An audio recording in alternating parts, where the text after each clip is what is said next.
I'm glad to have you here. Follow my story until the end and comment the city you're watching from. What I'm about to tell you will change the way you think about family forever. I donated my kidney to my son. That's what any mother would do for her child, right? I carried him for 9 months, raised him for 34 years, and when he said he was dying, I didn't hesitate for a second. But I never imagined the secret behind it was a plan carefully constructed over 6 months. 3 days after surgery, he showed up with a stack of papers evicting me from my own home. The emotional pain cut deeper than any surgical wound. Suddenly, a doctor burst into the room with fury written across her face and said something that made my son's face go white.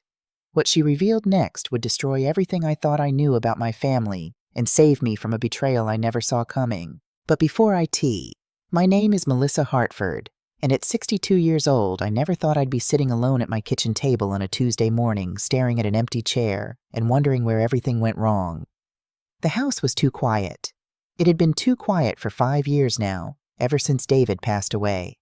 My husband, my partner, the man who'd held my hand through 37 years of marriage, 3 miscarriages before Brandon finally came, and every joy and heartbreak life threw at us. He died of a heart attack. No warning, just collapsed in the garage one Saturday afternoon while working on his old Chevy. I found him there lying on the concrete, his hand still clutching a wrench. The paramedics said he was gone before he hit the ground. They said it like that was supposed to be comforting. Like the fact that he didn't suffer somehow made it easier for me. It didn't. I picked up my coffee cup, David's old Northwestern University mug that I couldn't bring myself to pack away, and took a sip. Cold. I'd made it an hour ago and forgot to drink it. That happened a lot these days. Starting things and forgetting to finish them. Outside the window of our 2-story home in Lincoln Park, December, snow fell in thick, heavy flakes. The kind of snow that made Chicago look like a postcard, but turned the streets into a nightmare. David used to love this weather. He'd stand at this same window with his coffee and say, "Look at that, Mel. God's putting a fresh coat of paint on the world." I hadn't heard anyone call me Mel in 5 years. The house felt enormous around me. 3 bedrooms, 2.5 baths, hardwood floors that David refinished himself a backyard with a garden I'd stopped tending after he died. Worth about $800,000, the realtor said last year, when I'd briefly considered selling. But I couldn't do it. This house held every memory I had. Brandon's first steps right there in the living room. His high school graduation party in the backyard. The Christmas mornings with wrapping paper covering every surface. David's last breakfast, scrambled eggs and toast eaten at this very table. I pushed the coffee away and pulled the photo album toward me instead. It was a habit I'd developed looking through old pictures, trying to remember when things were good, when my family was whole. There was Brandon at age 5, missing his front teeth, holding up a finger painting like it was the Mona Lisa. I remembered that day. I'd hung that painting on the refrigerator for 2 years until it finally fell apart. Brandon at 10 in his Little League uniform, David's arm around his shoulders. They'd won the championship that year. David coached the team. Brandon hit the winning run. Brandon at 18 in his cap and gown, standing between David and me. He was taller than both of us by then. Handsome, smart, full of promise. Brandon at 25, graduation from Northwestern, his father's alma mater. Master's degree in business. We'd been so proud. David cried at that graduation. Actually cried. "Our boy's going to change the world, Mel," he'd whispered to me. The last family photo. Taken at Thanksgiving 6 months before David died. The 3 of us around this same kitchen table. Brandon was 30. He'd just gotten a job with some marketing firm, or so he said. Looking at the photo now, I noticed something I'd missed before. Brandon wasn't looking at the camera. He was looking at his phone. I closed the album. That was 7 years ago. 7 years since that last family Thanksgiving. After David died, everything changed. Brandon stopped coming around as much. At first I understood. He was grieving. We both were. Grief makes people do strange things, pull away from the ones they love. But days turned into weeks. Weeks into months. Months into years. I'd call him, leave voicemails. "Hi, honey, it's Mom. Just wanted to hear your voice. Call me back when you get a chance." He never did. I'd text him. Simple things. "Thinking of you. Love you." He'd respond days later with a thumbs up emoji. Last Mother's Day 6 months ago, I'd waited all day for a call. Just a call. 5 minutes to hear my son's voice and know he was thinking of me. The call never came. At 9 p.m. I got a text. "Sorry, Mom, crazy busy. Love you." 3 words. "Sorry, Mom," and "love you," with a period, not an exclamation point. That's what our relationship had become. Periods instead of exclamation points. My birthday was 3 months ago, September 23rd, 62 years old. I'd made myself a small yellow cake with chocolate frosting, David's favorite, and sat at this table alone singing happy birthday to myself so quietly that even I could barely hear it. Brandon sent a text at 11 p.m.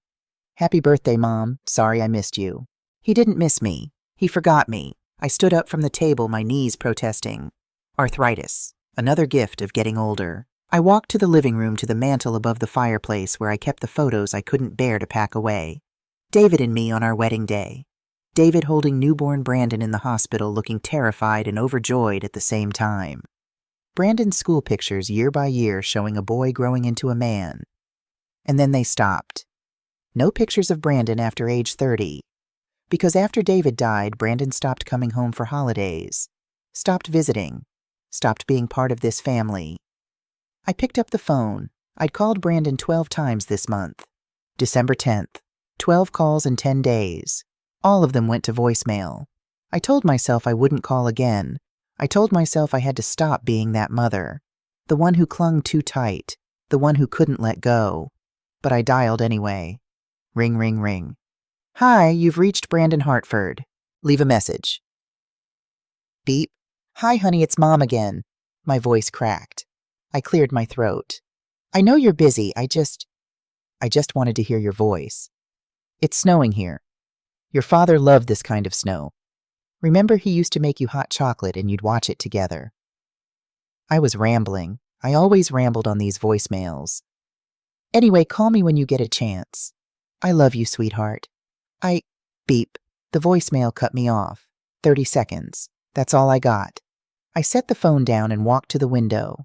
Outside, a young couple walked by, holding hands, laughing as snow fell on their shoulders. They looked so happy, so complete. I pressed my hand against the cold glass.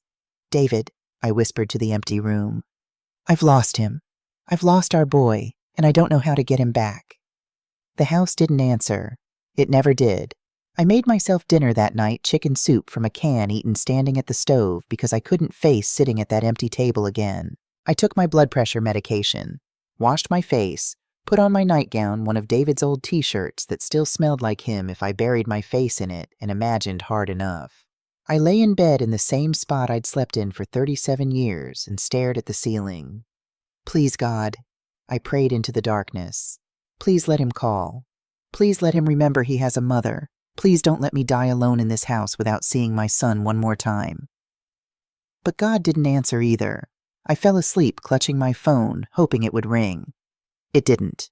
3 days later, December 13th, 8:40 p.m., there was a knock on my door. I was in the living room, half watching some game show on TV, half dozing in David's old recliner. The knock jolted me awake. My heart jumped. Nobody knocked on my door at this hour. Nobody knocked on my door at any hour anymore. I struggled out of the recliner, grabbing my cane. I didn't always need it, but my left knee had been bothering me lately, and shuffled to the front door. Through the peephole, I saw a figure standing on the porch, shoulders hunched against the falling snow. I knew that silhouette. "Brandon." I fumbled with the deadbolt, my hands shaking so badly I could barely turn the lock. "Brandon." I yanked the door open. My son stood on the porch, and my heart broke all over again. He looked terrible. His face was gaunt pale as the snow falling around him. His hair, usually so neatly styled, hung in his face, greasy and unkempt. He wore a thin jacket, inadequate for December in Chicago, and his hands trembled where they hung at his sides. "Mom," his voice was barely a whisper. "Oh my God, Brandon, get inside. You'll freeze to death." I grabbed his arm and pulled him into the house. He felt so thin under that jacket.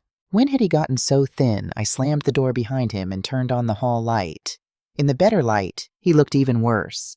Dark circles under his eyes, stubble on his face, and something else, something in his eyes. Fear. "Honey, what's wrong?" "What happened?"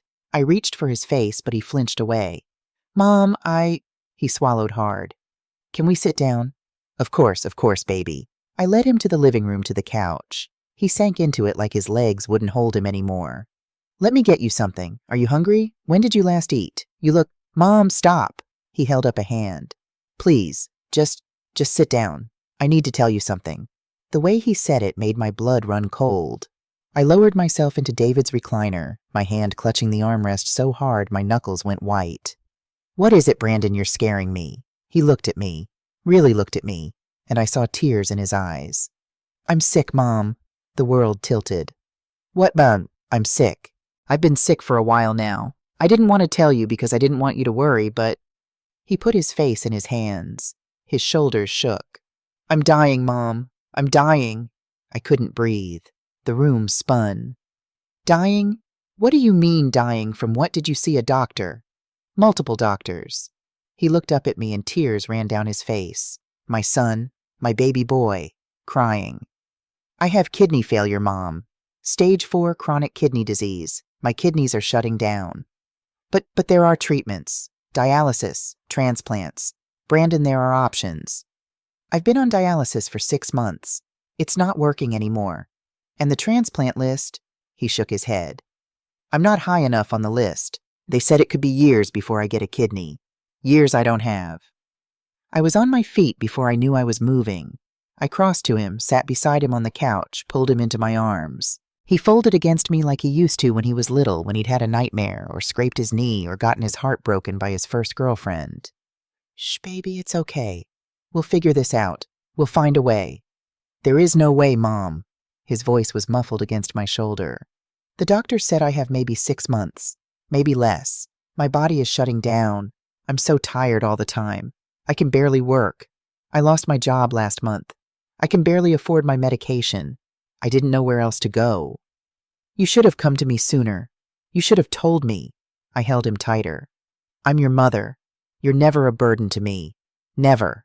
He pulled back, wiping his eyes. I didn't want you to see me like this. Weak. Dying. Dad always said Hartford men were strong. And look at me. Your father would have said you're the strongest man he knows for fighting this hard. I cupped his face in my hands. We're going to beat this, Brandon. I don't care what the doctors say. We're going to fight. He shook his head. It's too late, Mom. Unless— He trailed off. Unless what? He stood up, walked to the window, stared out at the falling snow. The doctors ran tests. On me. On potential donors in my life. Friends. Co-workers. Nobody was a match. He turned back to me. Nobody except you. The words hung in the air between us. Me. You're a perfect match, Mom. The doctor said it's rare, but it happens. You could, if you wanted to, you could give me one of your kidneys. You'd be saving my life. I didn't even hesitate. Then I'll do it. Mom, no. I can't ask you to do that. You're not asking. I'm offering. I stood up, walked to him, took his hands in mine. Brandon, you're my son. You're all I have left. If giving you my kidney means you get to live, then take it. Take both of them if you need to. I don't care. You could die from the surgery. You're 62. The doctor said there are risks. I don't care about the risks. And I meant it. In that moment, nothing mattered except saving my son. You are my whole world, Brandon. Do you understand that I would give you anything? Everything. My kidney is yours. He stared at me for a long moment. Then he pulled me into a hug so tight I could barely breathe. Thank you, he whispered against my hair. Thank you, Mom. I love you so much. I love you too, baby. More than you'll ever know. We stood there in the living room holding each other while snow fell outside the window, and for the first time in 5 years, my house didn't feel empty anymore. My son needed me, and I was going to save him. The next morning, Brandon was still asleep on the couch when I woke up at 6 a.m. I'd covered him with David's old Afghan, the one his mother had knitted for us as a wedding present.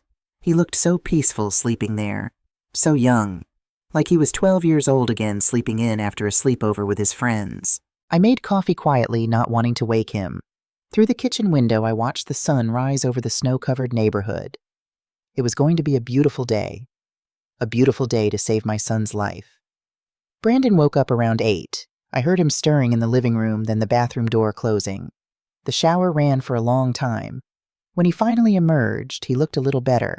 Hair combed, face shaved. He'd borrowed one of David's old robes. It was too big on him. David had been a bigger man, but seeing my son in his father's robe made my heart ache in a good way. "I made breakfast," I said. "Scrambled eggs and toast, your favorite." "Mom, you didn't have to—" "Sit." I pointed at the kitchen table. "You're too skinny. You need to eat." He sat, and he ate. I watched him from across the table, nursing my coffee, memorizing every detail of his face. My son, my baby. How had I not noticed how sick he looked? Why hadn't he told me sooner? "I called Northwestern Memorial this morning," Brandon said between bites. "The transplant coordinator. I told her you agreed to be tested as a donor." "When can we go?" "Today if you're free. She has an opening at 2 p.m. "I'm free. I would have canceled a meeting with the president if I had to." "What do we need to bring?" "Just your ID, insurance card. They'll do blood work, run some tests, make sure you're healthy enough for surgery." He paused. "Mom, are you sure about this? Once we start this process, it's going to move fast. If you have any doubts—" "No doubts." I reached across the table and squeezed his hand. "Brandon and I have never been more sure of anything in my life." He looked down at our joined hands. "I don't deserve you." "Stop that. You're my son. You deserve everything good in this world." We went to Northwestern Memorial Hospital that afternoon. The building loomed enormous and sterile, all glass and steel, and the smell of antiseptic. Brandon held my elbow as we walked through the automatic doors as if I were the sick one. The transplant coordinator's name was Dr. James Reynolds. He was in his 50s with a neatly trimmed beard and wire-rimmed glasses. His office was small but neat diplomas covering the walls. "Mrs. Hartford." He shook my hand. His grip was firm but not overwhelming. "Thank you for coming in. Your son explained the situation." "I want to help him." I looked at Brandon, who sat in the chair next to mine. "Whatever he needs." "That's wonderful. It's rare that we find such immediate family support." Dr. Reynolds pulled out a thick file folder. "I have Brandon's medical records here. Stage 4 CKD, elevated creatinine, low GFR. He's been undergoing dialysis at Rush University Medical Center for the past 6 months, but his numbers continue to decline." I didn't understand most of those words, but I understood decline. "How bad is it?" I asked. Dr. Reynolds looked at me over his glasses. "Without a transplant, Brandon has approximately 6 months, perhaps less. A successful kidney transplant could give him 20-30 more years. A normal life. 30 more years with my son. 30 more Christmases, birthdays, Sunday dinners." "Then let's do it," I said. "What do I need to do?" "First, we need to run some tests. Make sure you're a compatible donor." He pulled out a form. "Blood type, tissue matching, cross-match testing. We'll also need to verify that you're healthy enough for major surgery. You'll need chest x-rays, EKG, complete blood panel, kidney function tests." "How long does all that take?" "Usually a few weeks. But given Brandon's condition, we can fast-track this. If everything looks good, we could have you both in surgery within the month." "Within the month?" "My son could be saved within the month." "Let's do it." Dr. Reynolds smiled. "Excellent. Let me get the paperwork." He left the office. Brandon and I sat in silence for a moment. "You sure, Mom?" he asked quietly. "Stop asking me that." "Yes, I'm sure." "It's major surgery. You'll have a scar, recovery time, pain." "Brandon, I gave birth to you. I think I can handle a little surgery." He laughed. A real laugh. The first one I'd heard from him in years. Dr. Reynolds returned with a stack of papers. "Mrs. Hartford, I need you to review and sign these consent forms. They explain the risks of kidney donation, the surgical procedure, recovery expectations, and so on. Take your time reading through everything." He set the papers in front of me. There must have been 30 pages. "Mom," Brandon said, "why don't I go get us some coffee from the cafeteria? Give you time to read through everything." "That's a good idea," Dr. Reynolds said. "The cafeteria is on the 2nd floor. And Mrs. Hartford, if you have any questions, I'll be right outside." They both left. I was alone in the office with the stack of papers. I started reading, or trying to read. The words blurred together. Medical terminology I didn't understand. Risks, complications, mortality rates.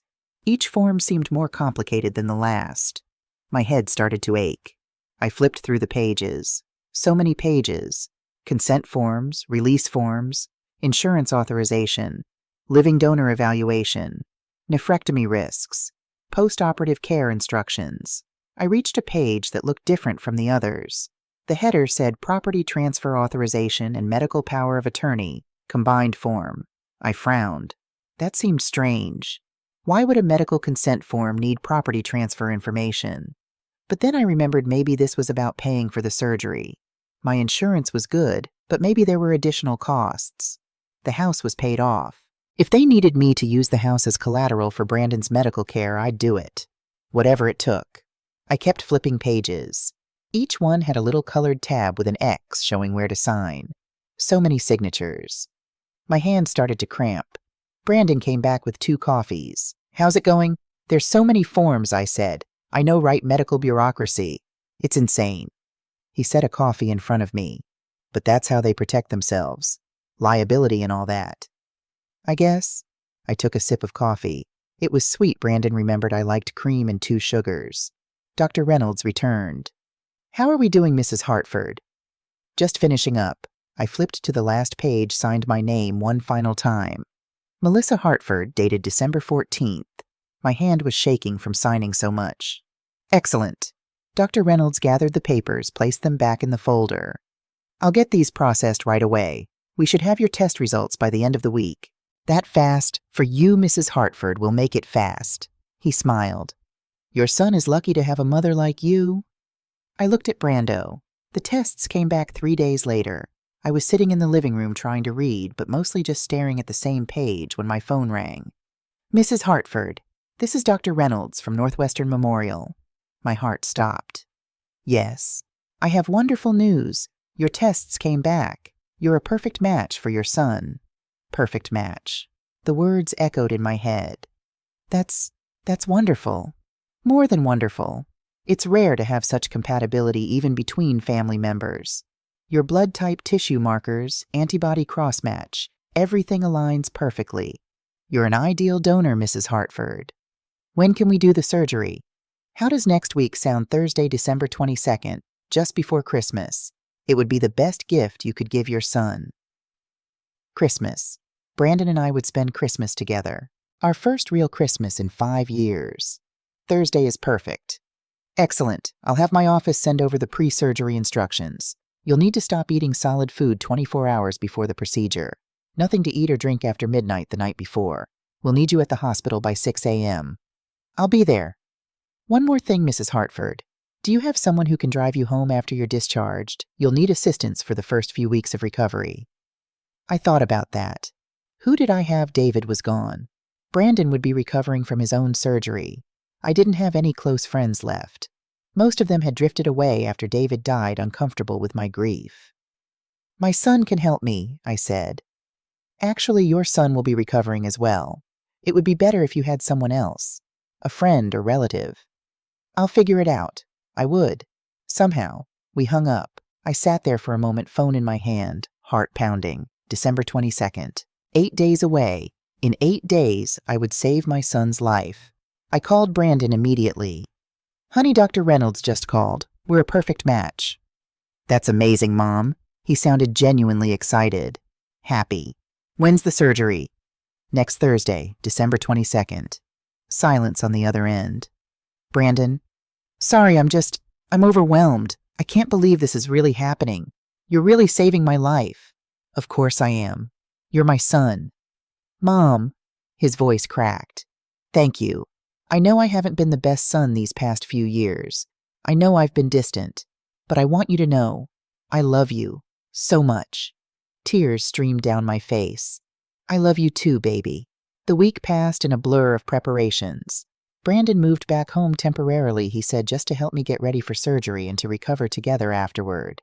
Having him in the house again felt like a miracle, like God had heard my prayers and answered them. We fell into a routine.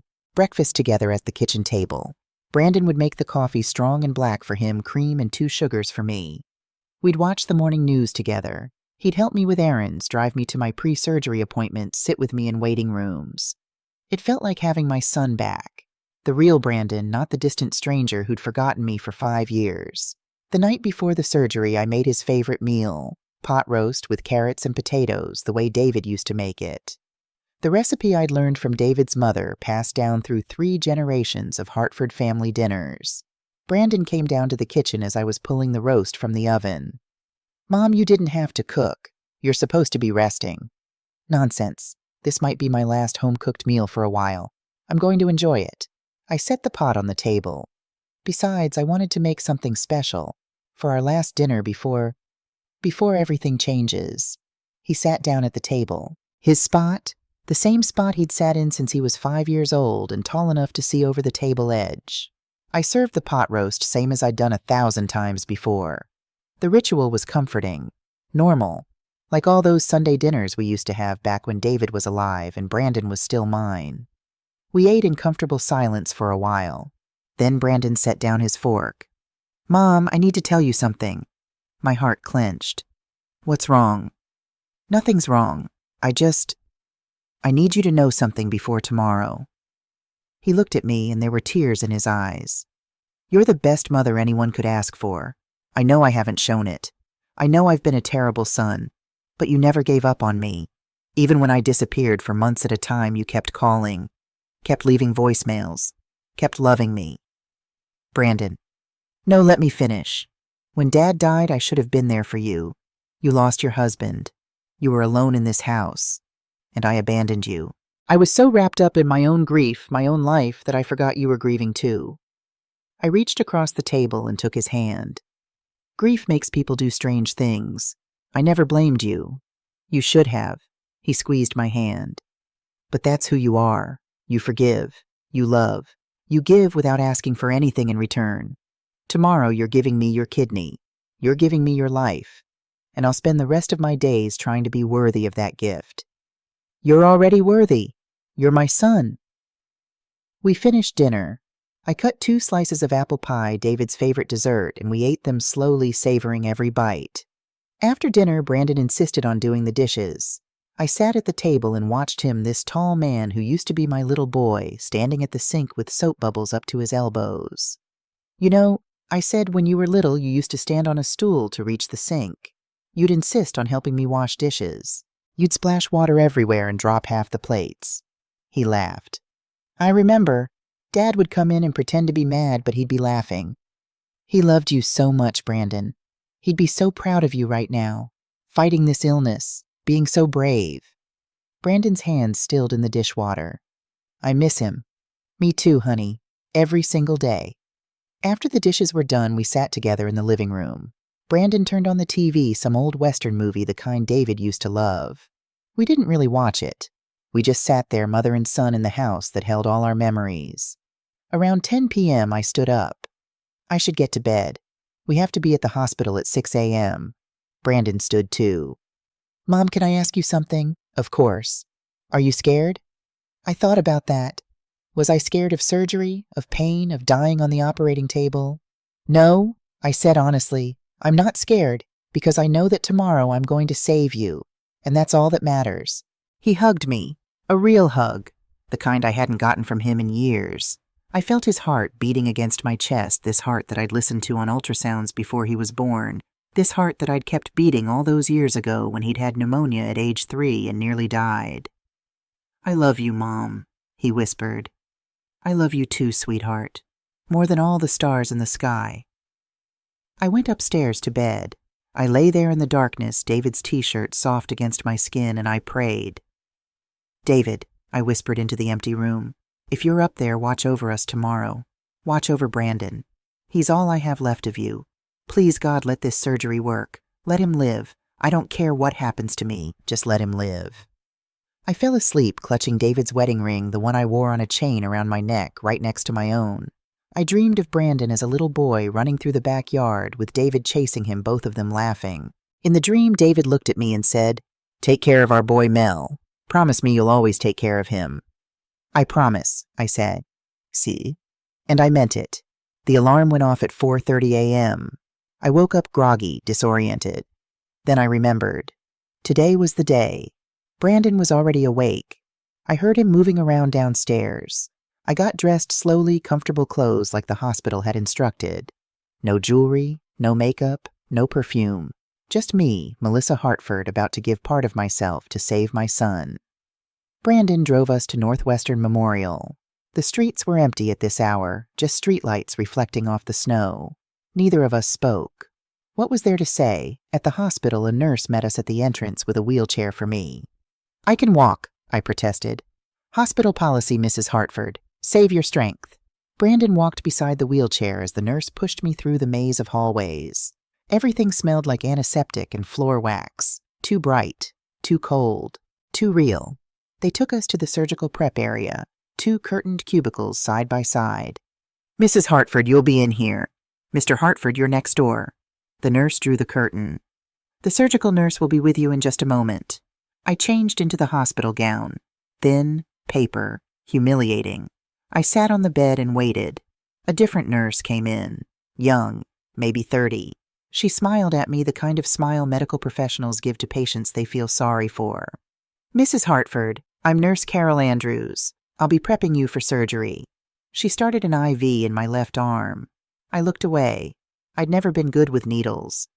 "Your son is very lucky to have a mother like you," she said as she taped down the IV line. "I'm lucky to have him." She gave me that smile again, the pitying one, but she didn't say anything else. Dr. Reynolds came in next. "Good morning, Mrs. Hartford. How are you feeling?" "Ready." "Excellent. The procedure will take about 4 hours. We'll make an incision here." He pointed to my left side. "And remove your left kidney through a minimally invasive laparoscopic procedure. You'll have several small incisions and one larger incision about 3 inches long. You'll wake up in recovery probably around noon. Any questions? Will I be able to see Brandon after? Once you're both stable, yes, but you'll each need time to recover separately first." "Okay." The anesthesiologist came next. Young man, probably in his 30s. He explained what would happen. Medication through the IV. Count backwards from 10. I'd be asleep before I reached 5. "Any last questions?" he asked. "Take care of my son," I said. "Please, he's all I have." "We'll take excellent care of both of you, Mrs. Hartford." Someone wheeled my bed out of the prep area. I heard Brandon's voice from the next cubicle. "Love you, Mom." "Love you too, baby." Then we were moving. Fluorescent lights passed overhead. 1, 2, 3, 4. The hallway seemed endless. The operating room was cold, bright, full of people in surgical masks and gowns. They transferred me to the operating table, strapped my arms down, placed a mask over my face. "Okay, Mrs. Hartford, we're going to start the medication now. I need you to count backwards from 10 for me." 10, 9, 8. I thought of Brandon, my baby, my son. 7, 6. I thought of David, waiting for me, somewhere. 5. I thought of all those voicemails, all those prayers, all those lonely dinners. 4. This is worth it. My son will live. Thrun, darkness. I woke up to the sound of machines beeping. For a moment I didn't know where I was. The ceiling above me was white and stained. Fluorescent lights buzzed. Everything smelled sharp and chemical like bleach mixed with metal. It burned my throat. Then the pain hit. It started as a dull ache in my left side, then exploded into fire like someone had pressed a poker directly against my ribs. I tried to move, but my body wouldn't cooperate. My arms felt like wet concrete. I turned my head slowly. To my right, a machine beeped in steady rhythm. Green lines danced across a black screen. An IV drip hung from a metal pole. To my left, a window. Outside, snow fell in thick flakes. Chicago in December. The world looked frozen and far away. I was in the ICU, Northwestern Memorial Hospital. It came back in pieces. The surgery, the consent forms, the anesthesiologist counting backwards, and Brandon, my son, holding my hand as they wheeled me in. I remembered his face, pale, eyes red, his hand squeezing mine. "You're saving my life, Mom," he'd whispered.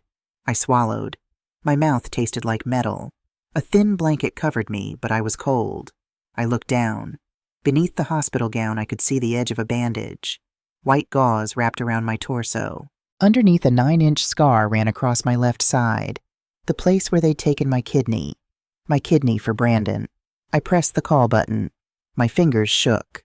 A minute later, the door opened. A woman in blue scrubs walked in. Older, maybe 50, with kind eyes and gray hair pulled back. Her name tag read, Carol Andrews, RN. Mrs. Hartford, she said softly. You're awake. How are you feeling?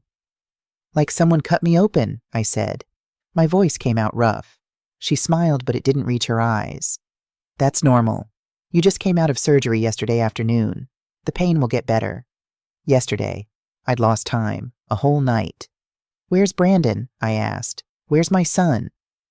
Something flickered across her face. Just for a second. Then it was gone.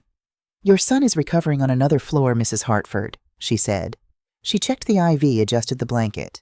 She wouldn't look at me. He's doing fine. Can I see him? Not yet. You need to rest. I nodded. That made sense. We'd both just had major surgery. Of course, they'd keep us separate for now. Brandon was okay. That was all that mattered. Nurse Carol checked my vitals, blood pressure, temperature, heart rate. She wrote everything down on a chart. Is my son really okay? I asked again. She paused. For just a moment, her hand stilled on the clipboard. Then she continued writing. Yes, Mrs. Hartford, your son is fine. But something in her voice made me cold. She left. I lay there staring at the ceiling, trying to ignore the pain in my side. Brandon was okay. The surgery worked. He was going to live. So why did I feel like something was wrong? Let's continue. The first day after surgery blurred into the second. Doctors came and went, their faces interchangeable behind surgical masks. Nurses checked my vitals every few hours. Everyone smiled. Everyone said the same thing. Your son is doing fine, Mrs. Hartford. He's resting. But nobody would let me see him. I asked everyone who entered my room. The young doctor with tired eyes who checked my incision. The nurse who brought me water and helped me sit up. Even the orderly who emptied my trash can. Where is Brandon? When can I see my son? The answer never changed. Soon, Mrs. Hartford. Soon. But soon never came. The pain in my side became familiar. A dull throb that sharpened when I moved. By the second morning, they had me sitting up, then standing. A physical therapist with a clipboard and an overly cheerful voice told me to take 3 steps. I did. Each one felt like walking on broken glass. Excellent, Mrs. Hartford. You're doing great. I didn't feel great. I felt like I'd been hit by a truck, but I didn't care about the pain. I only wanted to see my son. That afternoon, they moved me out of the ICU to a regular room on the 4th floor. Smaller, quieter. A single bed by the window. The view hadn't changed, snow-gray sky, a city wrapped in winter. Nurse Carol helped me into a chair by the window. Her hands were gentle, but her face carried that same troubled look, like she knew something she didn't want to say. Nurse Carol, I asked, when can I see Brandon? She hesitated. Her eyes dropped to her hands where they fussed with the IV line. Your son will visit you tomorrow, Mrs. Hartford. Tomorrow. Relief loosened something in my chest. Thank you, I said. She nodded but didn't smile. She turned toward the door, paused. For a moment I thought she would say something. Warn me. Explain that look in her eyes. She didn't. She just left. I sat by the window as evening fell, watching Chicago's lights flicker on.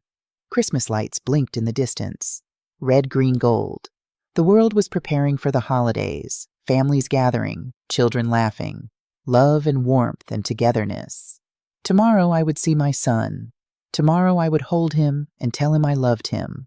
Tell him it was all worth it. I smiled for the first time since waking up. Tomorrow. I had no idea tomorrow would destroy everything. December 25th. Christmas Day. I woke to pale sunlight streaming through the hospital window. Christmas morning. My first Christmas without David, but my first real Christmas with Brandon in 5 years. Sort of. We were both in hospital beds recovering from surgery that would give him 30 more years of life. Best Christmas present I could ask for. The nurses brought breakfast scrambled eggs that tasted like cardboard toast orange juice. I couldn't eat. My stomach was tied in knots. Not from pain, from anticipation. Today I would see Brandon. I sat in the chair by the window, hands folded in my lap. I'd practiced what I would say, how I would tell him the pain didn't matter, that I would do it again in a heartbeat, because that's what mothers do. The clock on the wall ticked past 10, then 11, then noon. Finally, just after 12:30, there was a knock on my door. My heart leaped. Come in. The door opened. Brandon walked in. For a second, one beautiful, perfect second, my heart lifted. I tried to stand reaching for him. Brandon, but then I saw. He wasn't wearing a hospital gown. He was wearing a crisp black suit. Tailored, expensive. His hair was styled with gel. His shoes were polished to a shine. He looked like he was heading to a business meeting. And there was no bandage, no sign of surgery, no IV pole, no weakness in his movements. He walked into my hospital room like a man who'd never been sick a day in his life. "Where's your bandage?" The words came out before I could stop them. "Brandon, where's your incision?" He didn't answer, just stood in the doorway, hands in the pockets of that expensive suit, and looked at me with eyes that were completely empty. Then I saw them. 2 people stepped into the room behind him. A woman in a dark suit, late 30s, carrying a black leather briefcase. Professional. Cold. Her hair pulled back so tight it looked painful. And a younger woman with blonde hair extensions and fake eyelashes scrolling on her phone like she was bored. She wore a tight dress designer I could tell even from across the room, and heels so high I didn't know how she walked in them. "Brandon," I said slowly, my voice shaking. "Who are these people?" The woman in the suit stepped forward. Her smile was professional, sharp, the kind of smile that never reached the eyes. "Mrs. Hartford, my name is Claire Montgomery. I'm your son's attorney." Attorney. The word hit me like a slap. "Attorney?" I repeated. Why does Brandon need an attorney?" Claire reached into her briefcase and pulled out a large manila envelope. She placed it on the tray table beside my bed. The envelope was thick, official looking. "This is an eviction notice, Mrs. Hartford." The room tilted. "What, you signed ownership of your home at 428 Lincoln Park over to your son before the surgery," Claire said calmly, like she was reading a grocery list. "The property now belongs to him. This notice informs you that you have 30 days to vacate the premises." I couldn't breathe. The words didn't make sense. They were English, but they might as well have been a foreign language. "No," I whispered. "Those were medical consent forms. For the surgery. I didn't sign anything about my house." "Read the fine print, Mom," Brandon said. His voice, cold, flat, like he was talking to a stranger, not his mother, not the woman who'd just given him her kidney. I looked at him, really looked at him, at his face that showed no emotion, at his body that showed no sign of surgery. "Brandon, what's happening? I don't understand." He tilted his head slightly, like I was an interesting puzzle he was trying to figure out. "You're being moved to Sunrise Senior Living," he said. "It's a care facility on the north side. I've already paid for 6 months. They have a room ready for you." A care facility. A nursing home. He was putting me in a nursing home. "But, I just gave you my kidney," I said. My voice sounded small, childlike. "I saved your life." "About that." Brandon pulled out his phone, tapped the screen a few times, then held it up so I could see. "This is my medical record from Rush University Medical Center. See no dialysis appointments, no kidney disease, no treatments." I stared at the screen, saw my son's name, saw patient status healthy in bold letters. "I don't understand," I whispered. The blonde woman, the one who'd been ignoring us to stare at her phone, finally looked up. She examined her fingernails' cherry red acrylics that looked like claws.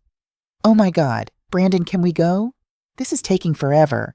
We have that party at Jade's tonight." "In a minute, Amber." Brandon put his phone away. He looked at me again. "Mom, do you want to know the truth?" "Please," I was begging, actually begging. "Please tell me what's happening." I was never sick. The words hung in the air. I heard them. My brain processed them. But they didn't make sense. I was never sick. He spoke slowly like I was stupid. "I don't have kidney disease. I never needed dialysis. I never needed a transplant. I was never dying, Mom." The room spun. I gripped the armrests of the chair so hard my knuckles went white. "But the tests, Dr. Reynolds, the medical records, fake," Brandon said simply. "All of it.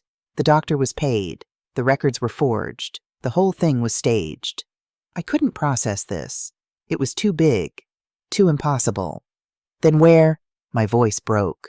"Where is my kidney?" Brandon smiled. It wasn't a kind smile. It was the smile of someone who just won a game. "In someone else. Some rich old guy who actually needed one. His family paid $500,000 for it. Cash. $500,000. $500,000. For my kidney." "You sold it." I couldn't breathe. You sold my kidney. Technically, they thought they were paying for mine. The donor was supposed to be me, young, healthy, altruistic son donating to a stranger out of the goodness of his heart. Very touching story. He shrugged. But I'm not about to let someone cut me open, so I used yours instead. I felt something break inside me.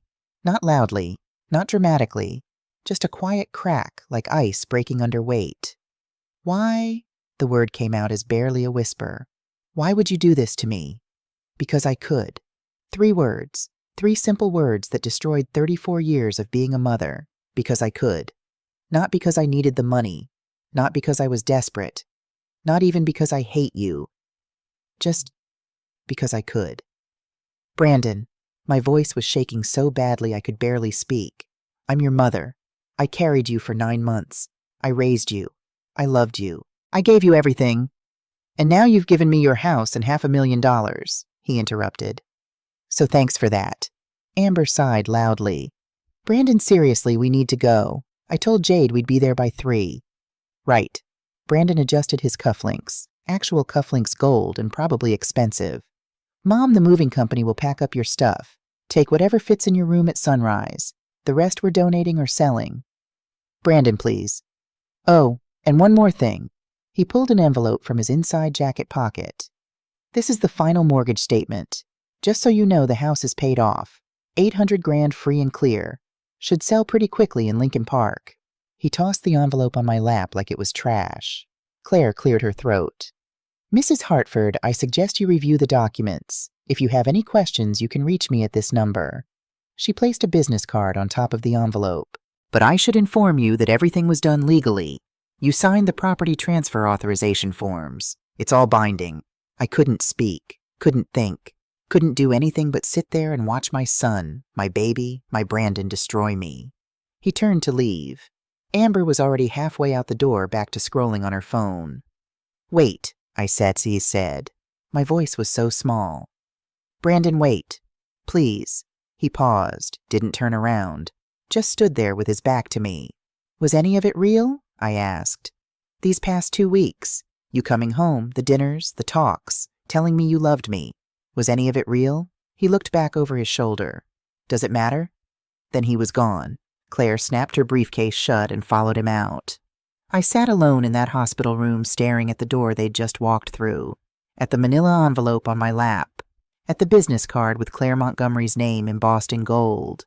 My hands were shaking so badly I couldn't open the envelope, so I just sat there, holding it, while outside the window Chicago celebrated Christmas, families together, love, joy, peace, and I had nothing.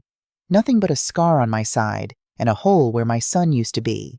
I don't know how long I sat there. Minutes, hours. Time had stopped meaning anything. The envelope sat on my lap, unopened. I couldn't make my hands work. Couldn't make any part of me work. Brandon had never been sick. I'd given him my kidney for nothing. No, not for nothing. For $500,000 that I would never see. For my house that I would never live in again. For a son who looked at me and said, because I could. The door burst open. I didn't look up. Probably another nurse coming to check my blood pressure, or adjust my IV, or tell me everything would be okay when we both knew it wouldn't. Mrs. Hartford. The voice was sharp, angry, female. I looked up. A woman stood in the doorway. She was wearing a white coat over blue scrubs, her dark hair pulled back in a tight bun. She was maybe in her late 40s with sharp features and eyes that blazed with fury. But she wasn't looking at me with that fury. She was looking past me, at someone in the hallway. Stop right there, she said. I turned. Brandon was at the elevator, Claire and Amber beside him. He'd pressed the button, waiting to leave, to walk away from what he'd just done. The woman in the white coat strode past my room. I struggled to my feet, ignoring the screaming pain in my side, and followed her to the doorway. Excuse me, Brandon said. Who are you? I'm Dr. Sarah Bennett. She didn't raise her voice, but something in her tone made everyone in the hallway stop and stare.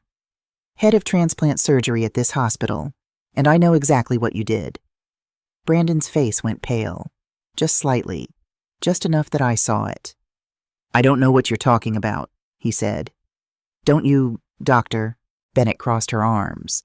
She looked calm, but I could see her hands were clenched into fists. Maybe we should discuss this in private. Or would you prefer I explain in front of these witnesses how you committed organ trafficking? The hallway went silent. Claire stepped forward. Dr. Bennett, I'm Mr. Hartford's attorney. I suggest you be quiet, Dr. Bennett said coldly, unless you want to be disbarred for knowingly participating in felony fraud. Claire's mouth snapped shut. Organ trafficking is a strong accusation, Brandon said. His voice was steady, but I saw a bead of sweat on his temple. I'm sure there's just some confusion. There's no confusion. Dr. Bennett pulled out her phone, tapped the screen. Mr. Hartford was never a patient at this hospital, never had blood work done here, never had dialysis, never had kidney disease. She showed him the screen. I have your complete medical history from your actual physician. Dr. Martin Chen at Oak Street Family Practice. According to him, you're healthy as a horse. That doesn't prove the kidney that was harvested from Melissa Hartford yesterday was transplanted into Jonathan Whitmore, a 68-year-old businessman who is actually dying of kidney failure. Dr. Bennett's voice was ice. His family paid $500,000 for an anonymous organ donation. They were told the donor was you, a young man willing to help a stranger. Noble, generous, completely false. Amber made a small sound. Brandon shot her a look that said, "Shut up." You can't prove any of that, Brandon said. Can't I? Dr. Bennett scrolled on her phone. I have emails between you and someone calling themselves MedMatch. I have wire transfer records showing $500,000 deposited into your account 2 days ago. I have text messages between you and Amber Lee discussing how to get the old lady to sign everything. Shall I continue? The color drained from Brandon's face completely now. How did you... You're Dr. James Reynolds. Dr. Bennett smiled, but there was no warmth in it. He was arrested this morning. Turns out he's been running these schemes for years. When the FBI picked him up, he gave up everything, including you. FBI. The word echoed down the hallway. Now, Dr. Bennett said, I called the Chicago Police Department before I came up here. They should be arriving any of the elevator dinged. The doors opened. 2 police officers stepped out. 1 woman, 1 man, both in uniform, both looking directly at Brandon. Brandon Hartford, the female officer said. Brandon didn't answer. He was frozen, staring at the officers like they were a firing squad. Mr. Hartford, the male officer said, I'm Officer Davis. This is Officer Martinez. We need you to come with us. On what charges? Claire said. Her voice was shaky now. Fraud, elder abuse, conspiracy to commit illegal organ trafficking, falsification of medical documents. Officer Martinez pulled out handcuffs. Sir, turn around and place your hands behind your back. Wait, Brandon said. Wait, I can explain. You have the right to remain silent, Officer Davis began. Mom, Brandon suddenly looked at me, actually looked at me. Mom, tell them I'm your son. Tell them you wanted to help me. I stood in the doorway of my hospital room, my hand pressed against the doorframe to keep myself upright, my side screaming with pain. I looked at my son, at this man who'd lied to me, used me, sold part of my body for money. Mrs. Hartford, Officer Martinez said gently, do you want to press charges? I looked at Brandon, really looked at him, tried to find my little boy somewhere in that face. The child who'd climbed onto my lap and said, I love you, Mommy. The teenager who'd cried when he didn't make the baseball team and I'd held him while he sobbed. The young man who'd stood at his father's grave and gripped my hand like it was the only thing keeping him from falling apart. Was that person ever real? Or had I imagined him, created a son who never existed? Ma'am, Officer Martinez said again. Yes, I whispered. Yes, I want to press charges. Brandon's face crumbled. Mom, no. Please, I'm your son. No, I said. My voice was stronger now. You stopped being my son the day you decided I was worth more in pieces than whole. Officer Davis put Brandon's hands behind his back. The sound of the handcuffs clicking shut was the loudest thing I'd ever heard. Brandon Hartford, Officer Martinez said you're under arrest. You have the right to remain silent. Anything you say can and will be used against you in a court of law. They led him away. He looked back at me once. Just once. His face was pleading, desperate. I turned away.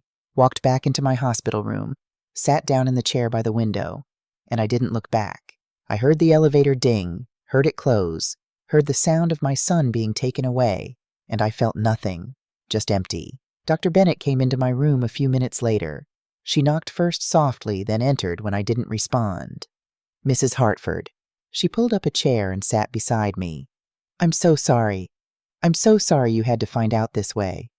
How long have you known? My voice sounded like it was coming from very far away. Since this morning. I was reviewing surgical records routine post-op check and something didn't add up.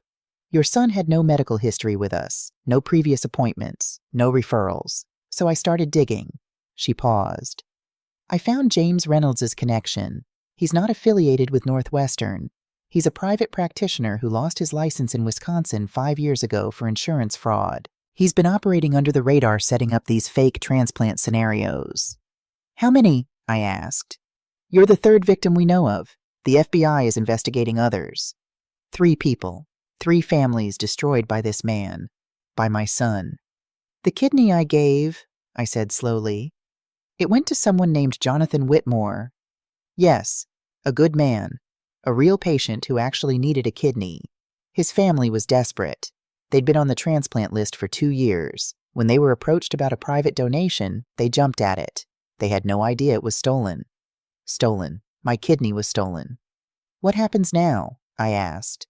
Your son will be prosecuted. The evidence is overwhelming. Dr. Reynolds is cooperating with the FBI, which means he's giving up everyone involved. Brandon, Amber Lee, the middleman who connected them to the Whitmore family.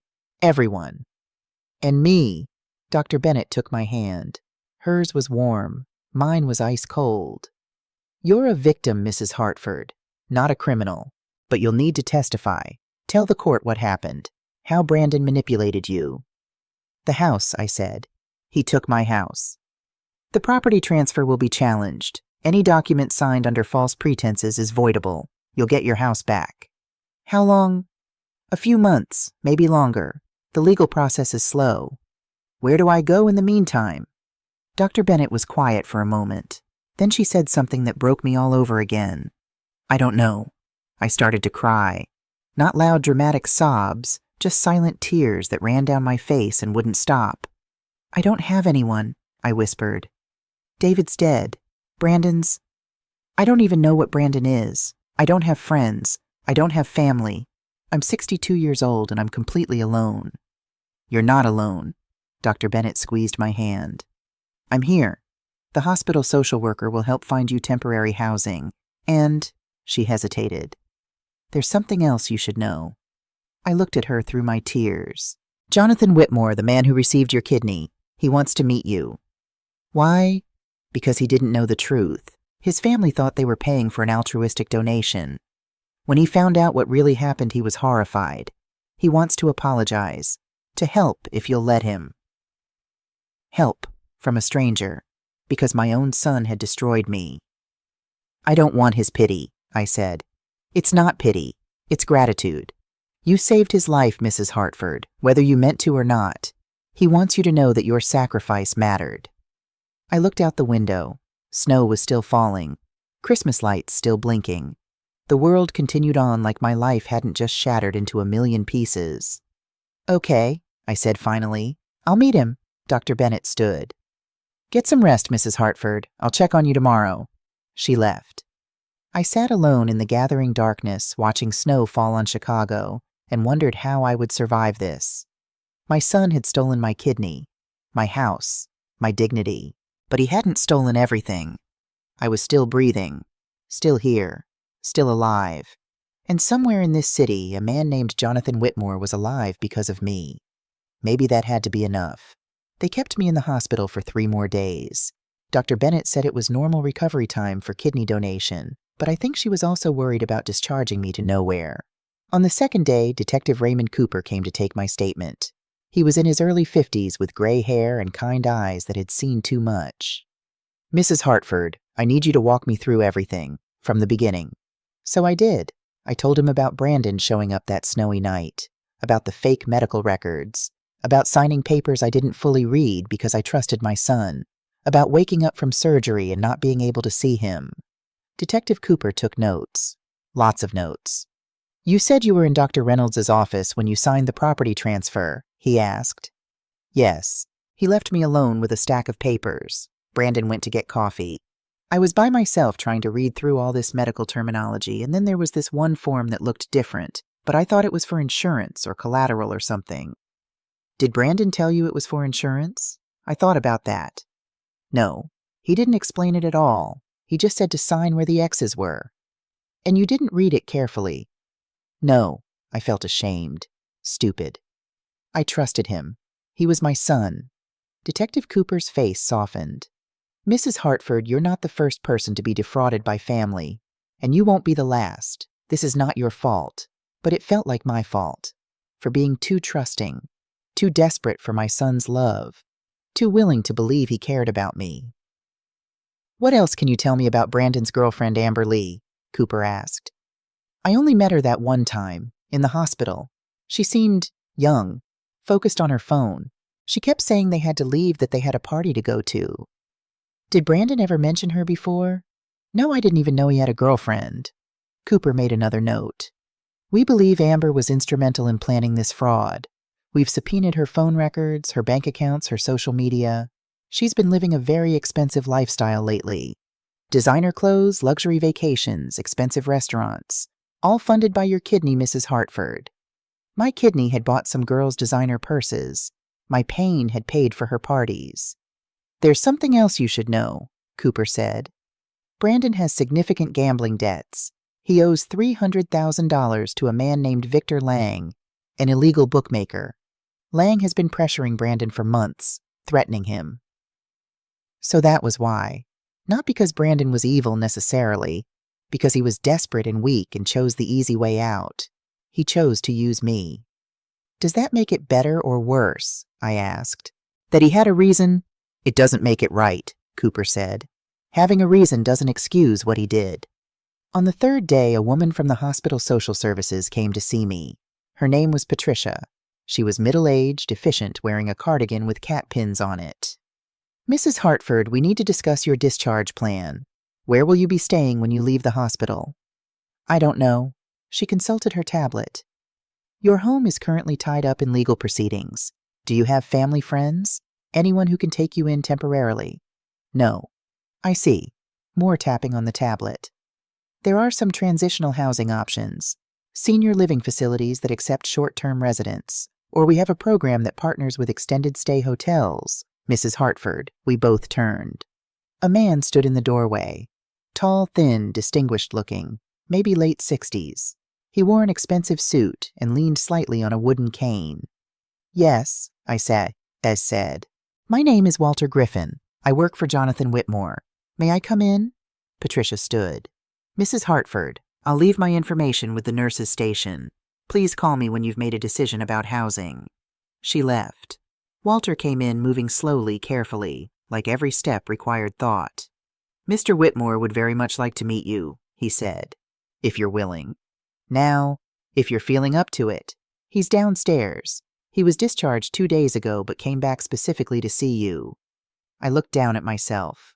Hospital gown, messy hair, no makeup, a scar hidden under bandages.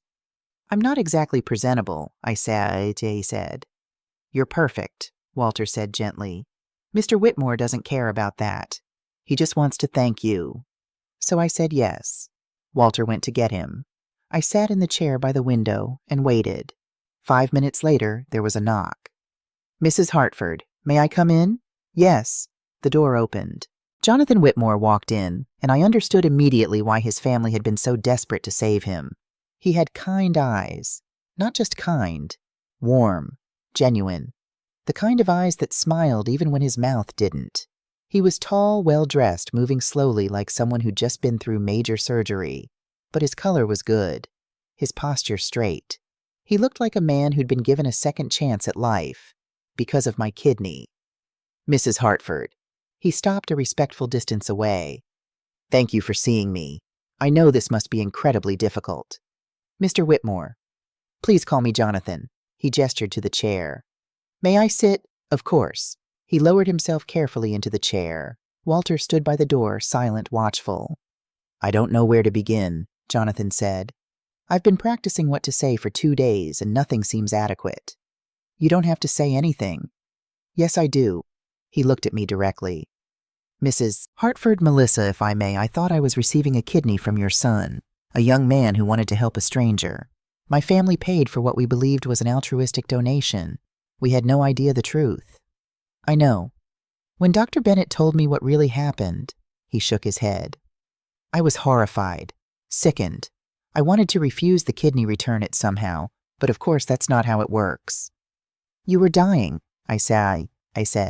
You needed it. That doesn't make it right. His voice was firm. You were lied to, manipulated, abused by your own son, and now I'm alive because of your pain. We sat in silence for a moment. Are you angry at me? He asked quietly. Was I angry at him?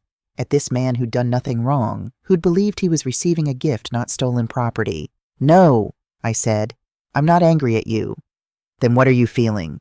What was I feeling? Empty, broken, lost, confused, betrayed.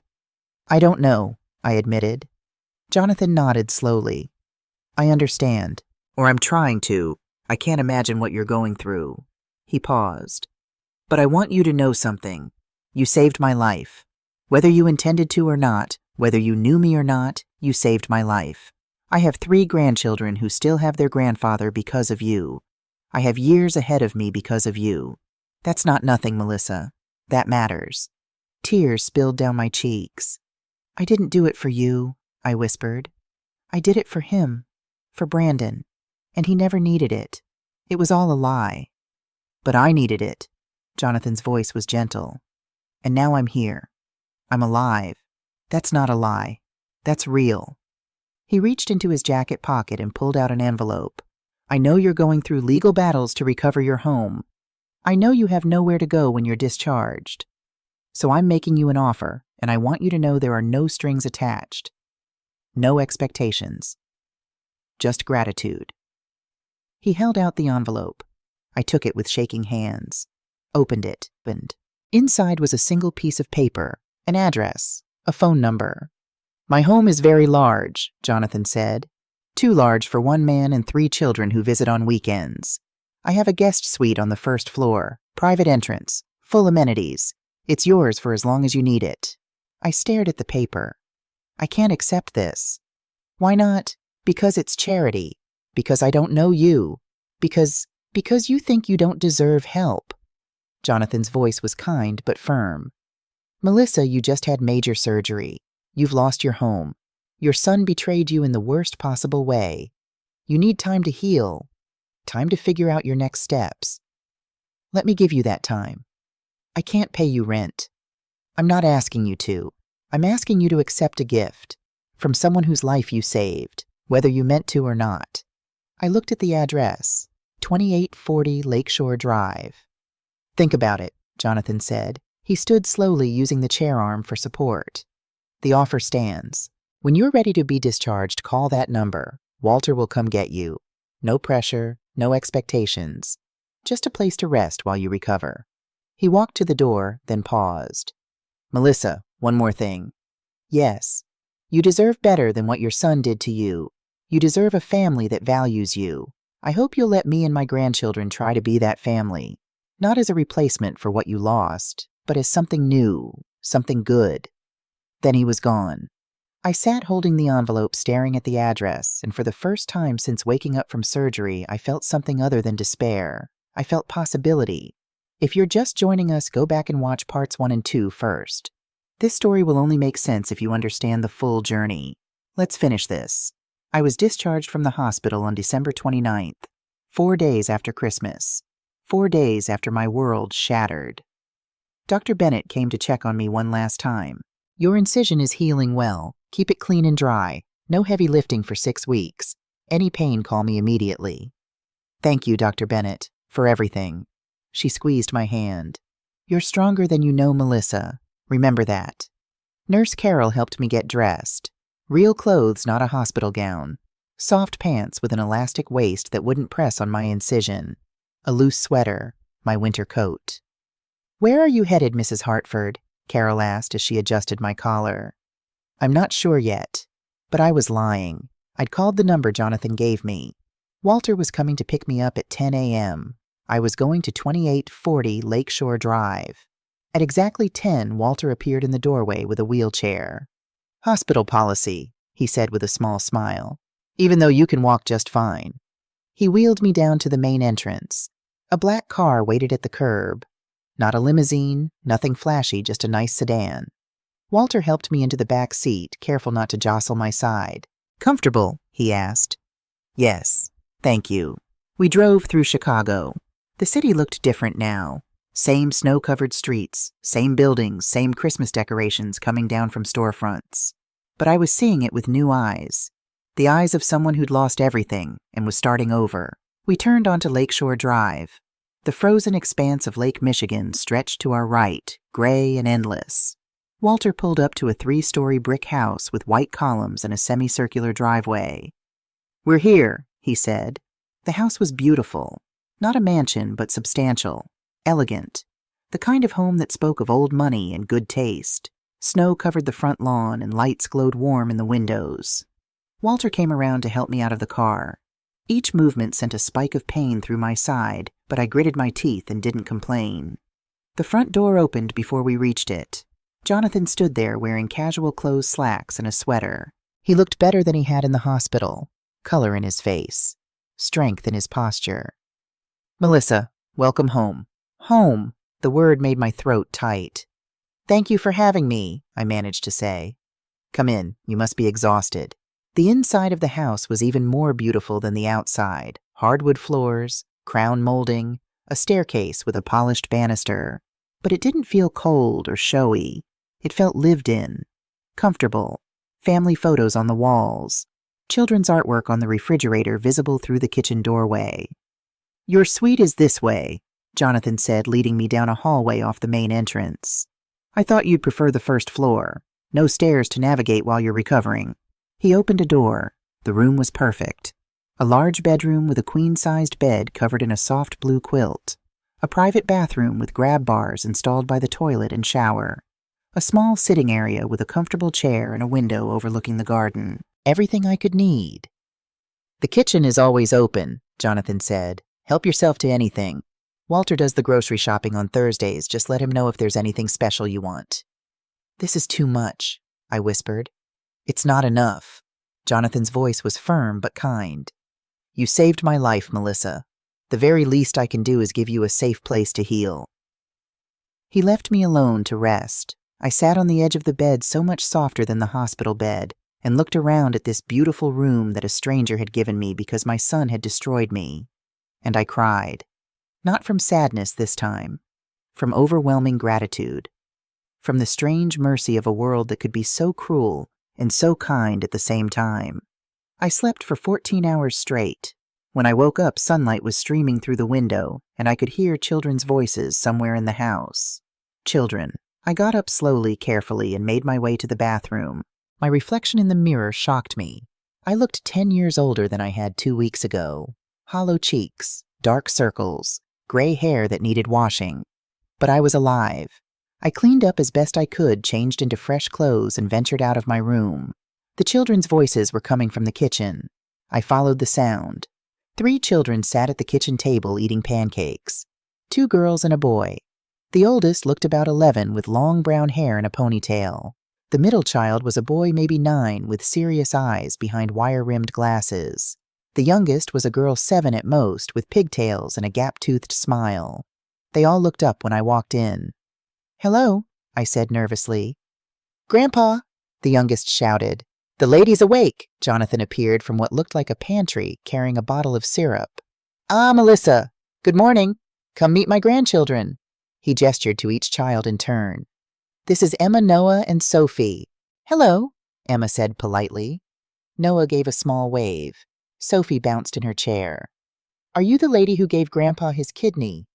"Sophie," Emma hissed. "It's okay," I said. I moved to the table slowly. "Yes, I'm that lady." Sophie's eyes went wide. "Does it hurt when they take it out?" "Sophie, don't be rude," Noah said. "I'm not being rude, I'm being curious." "A little," I told Sophie honestly, "but it's getting better." Do you want pancakes? Jonathan asked. I make them from scratch, my late wife's recipe. I don't want to intrude on your family time. You're not intruding. He pulled out a chair. Sit, please. So I sat. Jonathan put a plate of pancakes in front of me. They were perfect, golden brown, still warm. I took a bite and nearly cried again.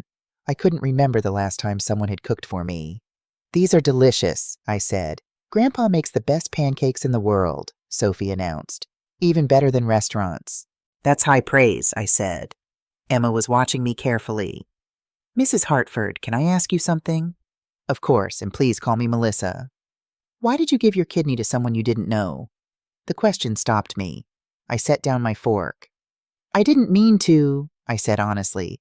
I thought I was giving it to my son, to save his life. I didn't know. I trailed off.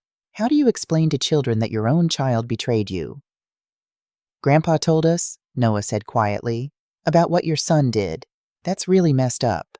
Noah language, Jonathan said mildly. Sorry, but it is.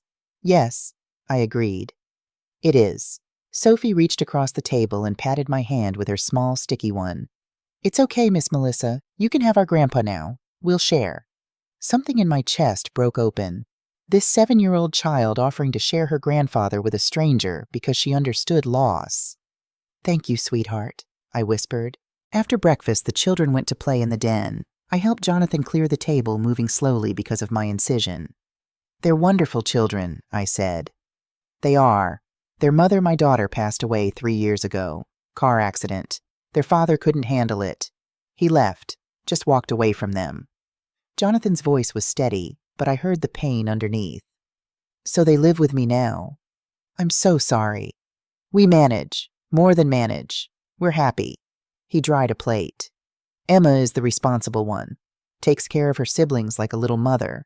Noah is the quiet thinker, loves books and puzzles, and Sophie is pure joy. She reminds me every day that there's still good in the world. You're lucky to have them. They're lucky to have each other. Family isn't always blood, Melissa. Sometimes it's the people who show up and stay.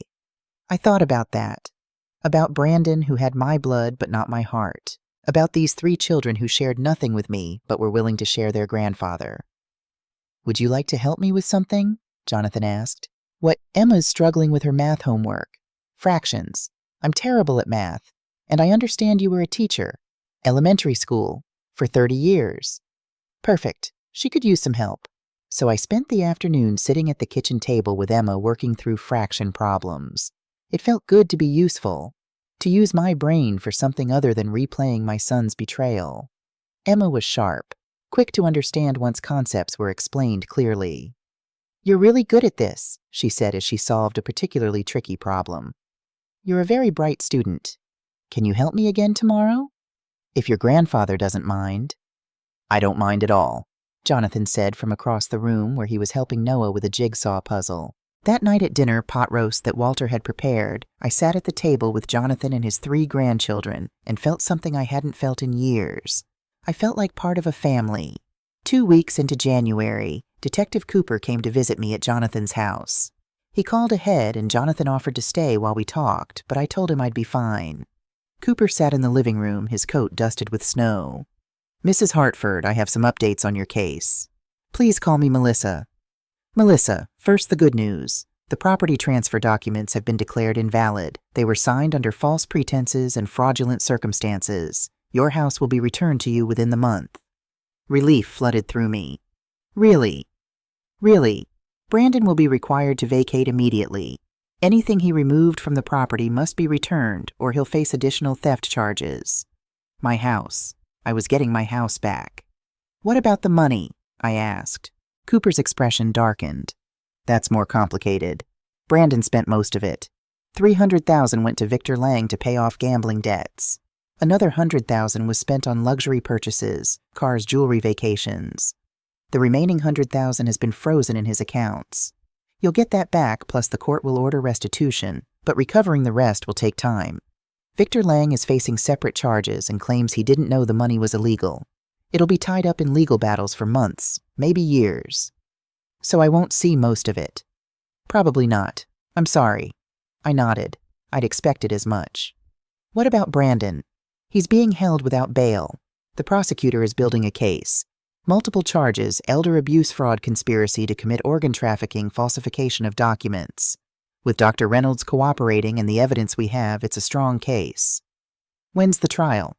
Preliminary hearing is next month. Full trial probably won't start until March or April. You'll need to testify.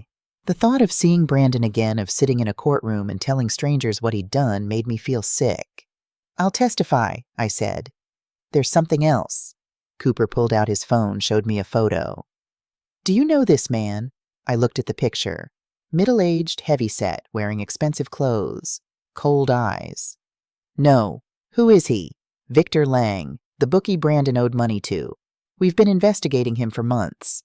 Turns out he's connected to several other cases like yours. He finds desperate people who owe him money, and suggests ways to pay him back.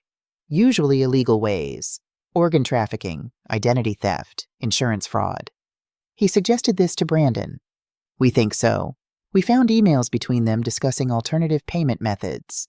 Brandon's lawyer will probably try to claim he was coerced, that Lang threatened him. But here's the thing, Brandon didn't have to go after you. He had other options. He could have declared bankruptcy. Could have gone to the police. He chose to use you instead. Chose. That word again. Amber Lee, Cooper continued, has agreed to cooperate in exchange for a reduced sentence. She's confirming that Brandon planned this for months, that he deliberately reconnected with you, gained your trust, and manipulated you into signing those papers. How long will he go to prison?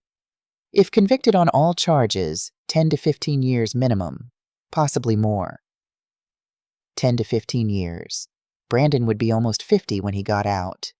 How do you feel about that? Cooper asked gently. I don't know, I admitted. He's still my son. Part of me wants him to be punished. Part of me just wants him to get help. To understand what he did was wrong.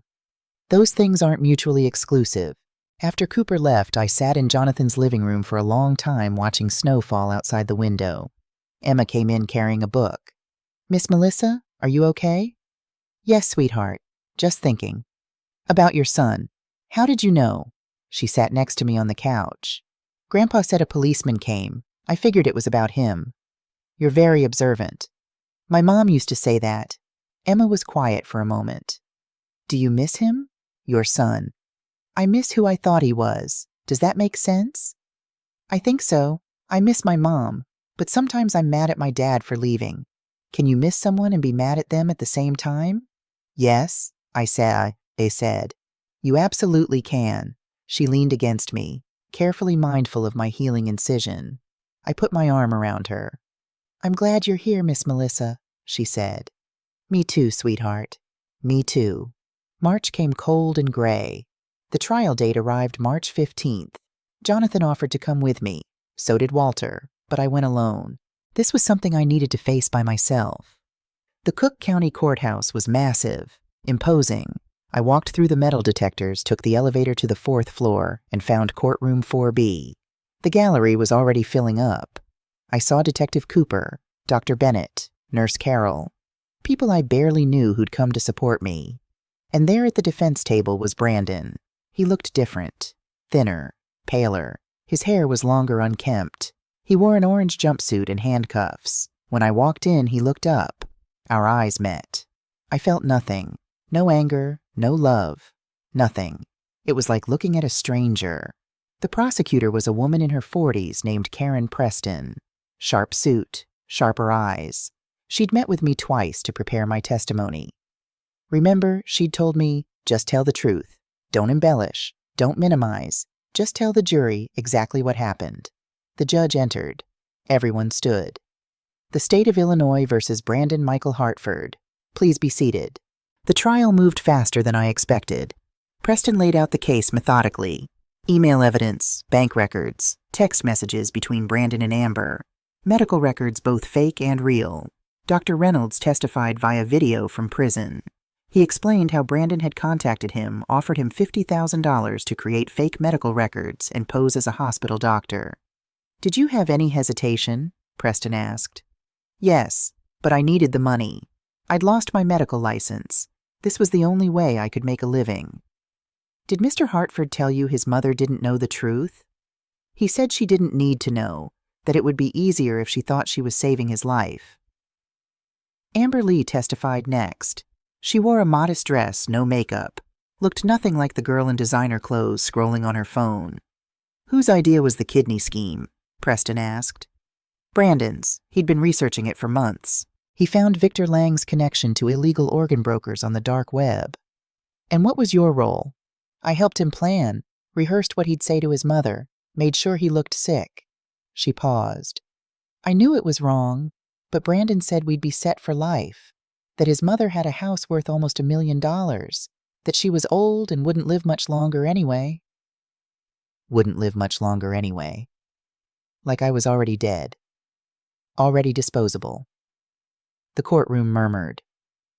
The judge banged his gavel. Then it was my turn. The prosecution calls Melissa Hartford. I walked to the witness stand on legs that shook, placed my hand on the Bible, swore to tell the truth.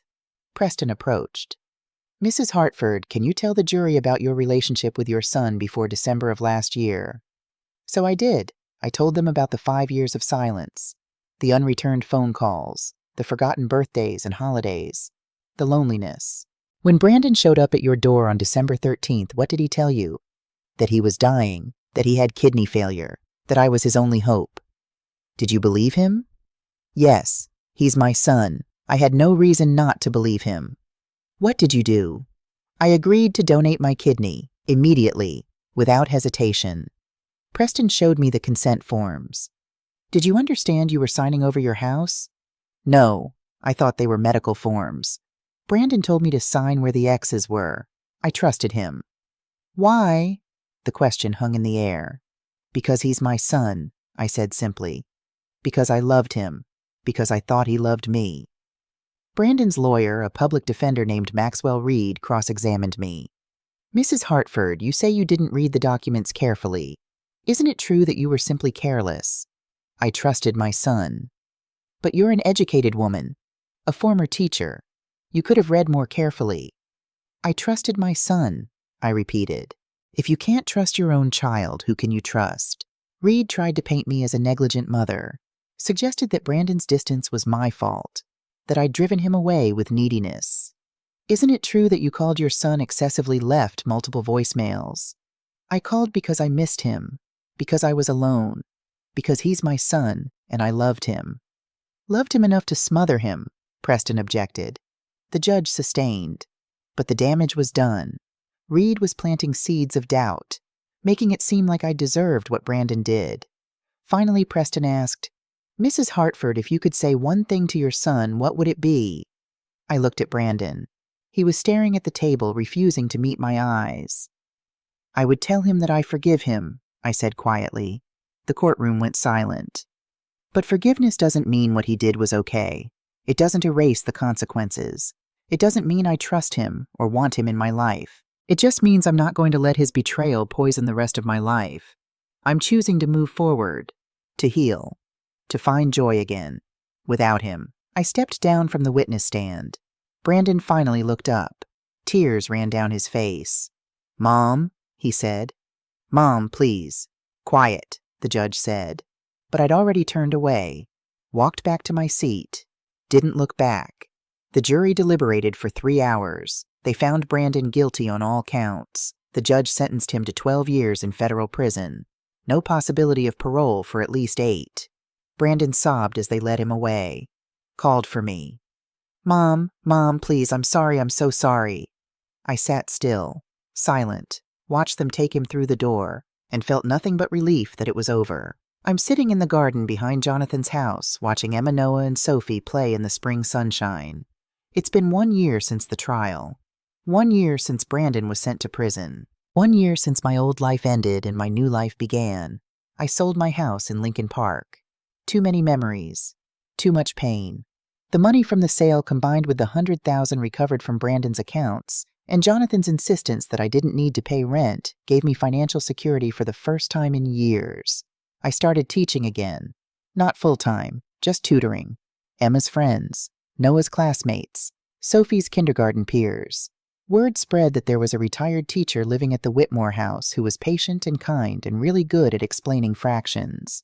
I have students 3 afternoons a week. I love it. Jonathan's health is excellent. The kidney is functioning perfectly. He's back to running his company from home with Walter's help. He takes the grandchildren to the park on weekends, to the zoo, to the Museum of Science and Industry. And I go with them. Somewhere along the way, I became part of this family, not as a guest, not as someone they pitied, but as someone they wanted. Emma calls me Grandma Melissa now. It happened gradually. First Miss Melissa, then almost Grandma. Then one day she just said, "Grandma Melissa, can you help me with my science project?" And my heart grew 3 sizes. Noah makes me cards, draws pictures of our family, Jonathan, Walter, Emma, Sophie, him and me. All of us together. He gave me one last week. Our family written in careful letters across the top. I hung it on my refrigerator, the small one in my suite that I barely use because I eat every meal with them in the main house. Sophie crawls into my lap during movie nights, falls asleep with her head on my shoulder, holds my hand when we walk to the park. I have a family again, not the one I was born with, not the one I raised, but a family that chose me, that wants me, that values me. Brandon writes to me from prison, once a month, long letters apologizing, explaining, begging for forgiveness that I've already given, but he can't seem to accept. I don't write back. Not yet. Maybe someday. But not now. Detective Cooper tells me Brandon is in therapy, working through his gambling addiction, his manipulation patterns. The childhood trauma he claims made him who he is. I hope it helps him. I genuinely do. I hope he becomes a better person. I hope when he gets out in 11 years he finds peace. But I won't be part of his life. That door is closed. Today is my 63rd birthday, September 23rd. Jonathan and the children planned a surprise party. They think I don't know, but Sophie can't keep a secret. She told me 3 days ago, bursting with excitement. I'm pretending to be surprised because that's what you do for people you love. The doorbell rings. I hear voices, laughter, people arriving. Emma runs into the garden. "Grandma Melissa, come inside. We have a surprise. A surprise for me." "Yes, come on." I let her pull me into the house. The living room is full of people. Nurse Carol from the hospital, Dr. Bennett, Detective Cooper, Patricia from social services, Emma's teacher, Noah's chess club friends, Sophie's entire kindergarten class, and in the center of it all, a cake, yellow with chocolate frosting, David's favorite, my favorite. "Happy birthday, Melissa," Jonathan says. Sophie tugs my hand. "Make a wish, Grandma, make a wish." I close my eyes. Think about what I want. A year ago, I would have wished for Brandon to change, to become the son I deserved, to love me the way I loved him. But not anymore. Now I wish for this moment, for this family, for this love that I never expected but somehow found. I blow out the candles. Everyone cheers. Emma hugs me. Noah gives me the card he made. Sophie bounces and demands cake immediately. Jonathan stands beside me. "Are you happy?" he asks quietly. "Yes," I say, and I mean it. I'm happy, because family isn't always about blood. It's about showing up, about choosing each other, about love that's earned, not expected. I lost a son, but I gained a family, and that I've learned is more than enough. Some stories don't have neat endings. Life doesn't work that way. But here's where things stand now. Brandon will be released from prison in 2037. He'll be 48 years old. I'll be 73. I don't know if I'll visit him. I don't know if he'll try to contact me. I don't know what our relationship will look like if it exists at all. What I do know is this: I'm living in a beautiful house with a man who's become my dearest friend and 3 children who call me Grandma. I teach 5 afternoons a week.